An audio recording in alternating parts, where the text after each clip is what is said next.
E aí, vamos mergulhar hoje numa das tentativas mais, fascinantes da psicologia de dar uma espiada científica dentro da nossa mente? A gente está falando do behaviorismo mediacional, uma corrente que tentou, de verdade, abrir a famosa caixa preta. Sabe, aquele espaço misterioso entre o que acontece lá fora e o jeito como a gente reage. Vamos ver como é que eles tentaram fazer isso. Essa aqui é a pergunta de US$ 1 milhão. Pensa só, a gente vê um sinal vermelho e pisa no freio.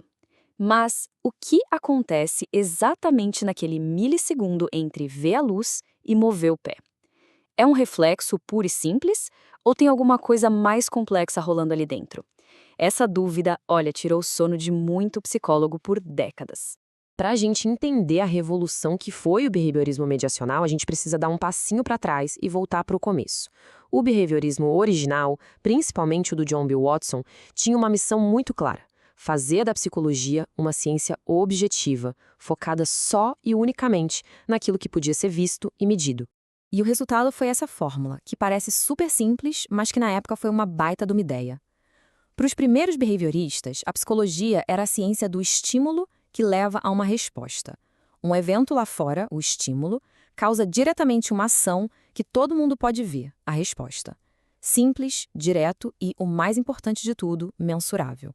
Só que essa simplicidade toda tinha um custo, né? Esse modelo de estímulo-resposta, ele de propósito ignorava tudo o que acontece aqui dentro.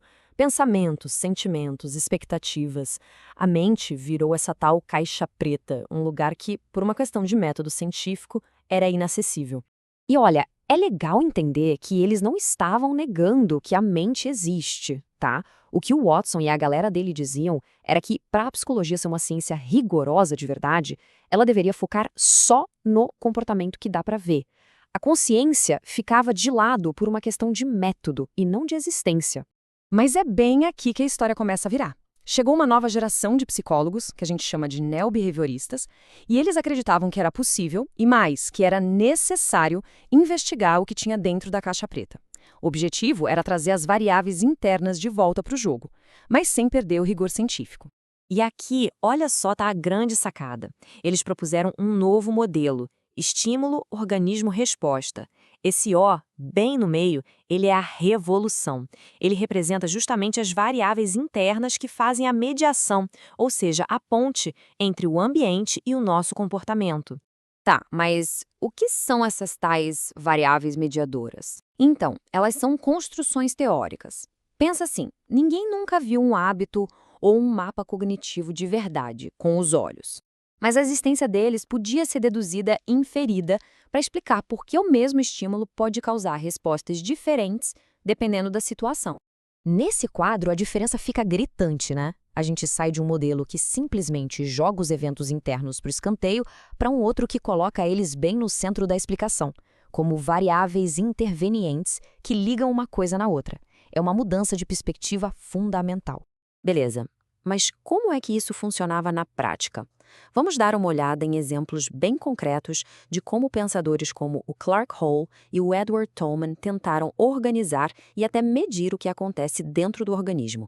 Então a gente tinha duas abordagens bem diferentes. O Hall tentou criar um sistema quase matemático, com variáveis tipo força do hábito e impulso. Já o Tolman usou conceitos que soam bem mais cognitivos, como expectativas e o mais famoso de todos, os mapas cognitivos. Duas rotas diferentes para o mesmo destino. Vamos pegar um exemplo para a coisa fazer sentido. Para o Hall, um rato corre o labirinto cada vez mais rápido, não só por causa da comida, mas pela combinação de variáveis internas. A fome dele, que é o impulso, multiplica a força da prática, que é o hábito. Juntando os dois, a gente tem um maior potencial de reação. Para ele, a mente era quase um sistema de equações. O Tolman, por outro lado, tinha uma visão, bem diferente. Ele dizia que os ratos não estavam só aprendendo uma sequência de movimentos tipo direita, esquerda, reto. Não, eles estavam construindo um verdadeiro mapa mental do labirinto. É como se tivessem um Waze na cabeça. Essa ideia sugere um processo interno bem mais complexo e flexível que um simples hábito. Acontece que nem todo behaviorista seguiu esse caminho de mediação. O B.F. Skinner ele propôs uma terceira via, que a gente conhece como behaviorismo radical, e que atacou o problema da caixa preta de um jeito completamente diferente.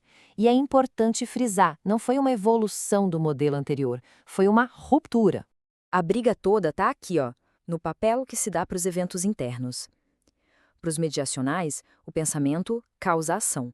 A pessoa fez isso porque ela esperava tal coisa. Para o Skinner, o pensamento é uma ação, é um comportamento privado, que também precisa ser explicado. Ele não é a causa, ele também é um efeito da relação com o ambiente. Então, o ponto central é esse.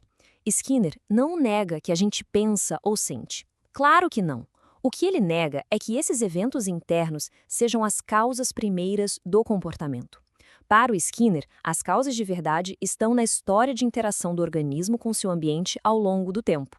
Certo. Então, vamos juntar todas as peças do quebra-cabeça e botar essas 3 grandes visões lado a lado. É uma ótima maneira de visualizar como essas ideias foram evoluindo e, principalmente, divergindo. Esse quadro resume a jornada perfeitamente. A gente começa com o RO do Watson, que ignora o mundo interno. Depois passamos pelo EOR mediacional, que coloca esse mundo interno como a causa do comportamento. E por fim, a gente chega no behaviorismo radical do Skinner, que inclui os eventos internos, mas como mais um tipo de comportamento a ser explicado pelas contingências, ou seja, pela forma como o ambiente vai moldando nossas ações. E toda essa jornada nos deixa com essa pergunta, que é gigante e vale a reflexão. A briga sobre a caixa preta deixou essa questão central que ecoa até hoje na psicologia. Será que os nossos processos internos são os motores das nossas ações? Ou será que eles são, na verdade, só parte do pacote, acontecendo em paralelo, sendo ambos frutos da nossa história e do nosso ambiente? O debate, esse continua.